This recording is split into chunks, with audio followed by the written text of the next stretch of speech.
મિત્રો આવી ગયો છે ટેકનો કંપનીનો સૌથી સસ્તો 5G ફોન ખાલી 10,999 ના પ્રાઇસ થી અને ફ્યુચર ની વાત કરીએ ને તો આ ફોન ની અંદર 8GB રેમ અને 128GB મેમરી કાર્ડ સાથે સાથે 48 મેગાપિક્સલ નો કેમેરો 120 ની ડિસ્પ્લે હર્ટ્ઝ અને 5000 mAh ની બેટરી અને ઓફર ની વાત કરીએ તો એના ઉપર મિત્રો 5 ગિફ્ટો છે, જેમ કે એક બેગ ફ્રી છે, એક બર્ડ્સ ફ્રી છે, એક નેકબેન્ડ ફ્રી છે,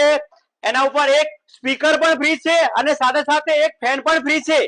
અને હા, જો આ 5 ગિફ્ટો તમારે નથી જોઈતી તો આ 11,000 ફોન ની અંદર તમને આ 1299 રૂપિયા ભરીને 8,000 રૂપિયા વાળી સાયકલ આપી જવાની છે તદ્દન ફ્રી. હા, જો તમારે આ મોબાઈલ કેશ સિવાય ફાઇનાન્સ થી લેવો હોય તો તમે 2-3 હજાર રૂપિયા ડાઉન પેમેન્ટ ભરીને આ ફોન ફાઇનાન્સ થી પણ લઈ શકશો. અને હા, તમે જો અમારા આ વિડીયોને 10 લોકોને શેર કરશો અને અમારા પેજને ફોલો કરેલું હશે તો તમને એક વોચ અમે અમારા તરફથી ફ્રી આપશું. તો જલ્દીથી અમારા પેજને ફોલો કરી દો અને આ વિડીયોને શેર કરી દો અને જલ્દીથી અમારી ધવલ મોબાઈલની મુલાકાત લો.